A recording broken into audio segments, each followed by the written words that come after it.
प्रकृति के रहस्यों को आज तक पूरी तरह कोई भी नहीं जान पाया है। दुनिया भर में एक से बढ़कर एक अजीबोगरीब चीजें हैं जिनके बारे में आप सुनकर हैरान हो जाएंगे। दुनिया भर के साइंटिस्ट प्रकृति के रहस्यों को जानने में लगे हुए हैं। आइए जानते हैं कुछ ऐसे ही दिमाग हिला देने वाले मजेदार रोचक तथ्य के बारे में। नंबर 1, भारत में हम सभी नदियों को स्त्री का दर्जा देते हैं और उन्हें माता की तरह पूजते हैं, लेकिन एक नदी ऐसी भी है जिसे पुरुषों का दर्जा दिया गया है। वेदों में भी इनका वर्णन है। भारत में अभी तक आपने जिस नदी का नाम सुना होगा उन सभी को स्त्री मानकर पूजा की जाती है, जैसे कि गंगा, यमुना, सरस्वती, गोदावरी और नर्मदा। हम इन नदियों को माँ ही कहते हैं और इनकी पूजा करते हैं, लेकिन इन सब में एक नदी ऐसी भी है जिसे पुरुष माना जाता है। इस नदी का नाम ब्रह्मपुत्र है, जिसका शाब्दिक अर्थ ब्रह्मा का पुत्र है। नाम से ही यह नदी एक पुरुष का रूप लग रहा है। वेद और पुराणों के मुताबिक ब्रह्मपुत्र नदी को भगवान ब्रह्मा और अमोघ ऋषि का पुत्र माना जाता है। अमोघ ऋषि शांतनु की पत्नी थी। भारत में ब्रह्मपुत्र ही एक ऐसी नदी है जो पुरुष नदी है। भारत में इस नदी की लंबाई 916 किलोमीटर है। इस नदी का उद्गम तिब्बत में स्थित मानसरोवर से हुआ है। इसे तिब्बत में सांगपो के नाम से भी जाना जाता है। भारत में प्रवेश करने के बाद इस नदी को अरुणाचल प्रदेश में डिन्ह और असम में ब्रह्मपुत्र के नाम से जाना जाता है। आगे चलकर गंगा और ब्रह्मपुत्र का संगम हो जाता है। इसके बाद यह नदी मेघना नदी कहलाती है। यह दुनिया की 9वीं सबसे चौड़ी नदी है और असम में इस नदी के बीच सबसे बड़ा नदी द्वीप माजुली स्थित है। नंबर 2, चांद को मामा ही क्यों कहा जाता है? चाचा, ताऊ या भाई क्यों नहीं कहा जाता? हम सब ने अपने बचपन में चांद को मामा ही कहा होगा।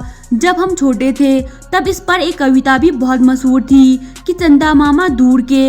यह कविता बच्चे बच्चे के जुबान पर थी। आज भी गांव में बच्चों को यही सिखाया जाता है। लेकिन क्या आपने कभी सोचा है कि इस चांद को चंदा मामा ही क्यों कहते हैं, कुछ और क्यों नहीं कहते? क्या आपको पता है कि भारत ही एक ऐसा देश है जहां चंदा को मामा का दर्जा दिया गया है। हिंदी में कई कवियों ने भी अपनी कविताओं में चांद को मामा ही कहा है। तो चलिए जानते हैं इसके पीछे की असली वजह।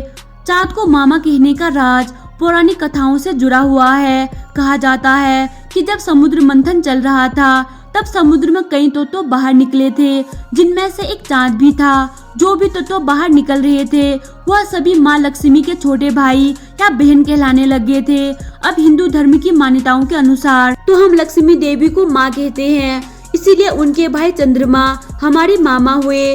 अब इसके पीछे के वैज्ञानिक पहलू को भी समझ लीजिए।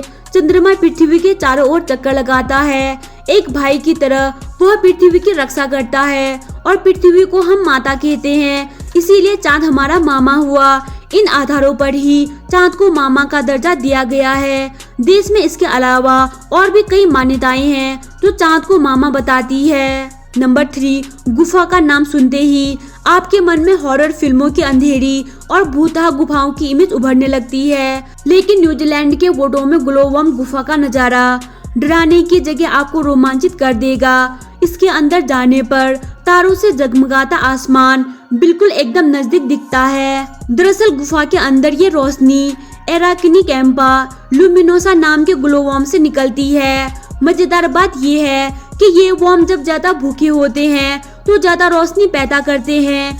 ये जीव रोशनी से अपने शिकार को आकर्षित करते हैं और उन्हें फंसाने के लिए रेशम जैसा जाल बुनते हैं। नंबर 4, राजस्थान में एक मंदिर ऐसा है जहां जाने वाले भक्तों को करीब 25,000 चूहों का सामना करना पड़ता है।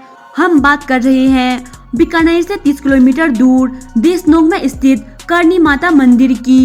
यह मंदिर एक ऋषि महिला करणी माता को समर्पित है, जिसका जन्म 1387 में हुआ था। करणी माता को जगदम्बा माता का अवतार और मंदिर में रहने वाले इन चूहों को उनकी संतान माना जाता है। इन चूहों को वहां काबा के नाम से जाना जाता है। मंदिर में रोज सुबह और शाम की आरती के समय ये चूहे बिलों से बाहर आते हैं और चढ़ाए गए प्रसाद को जूठा करते हैं।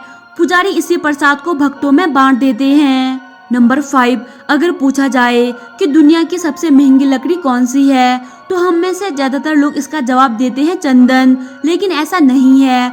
दुनिया की सबसे कीमती लकड़ी अफ्रीकन ब्लैकवुड है, जिसे भारत में नॉर्थ इंडियन रोजवुड भी कहते हैं। इस पेड़ को तैयार होने में करीब आधी सदी का वक्त लगाया जाता है, यानी कि 50 साल लग जाते हैं।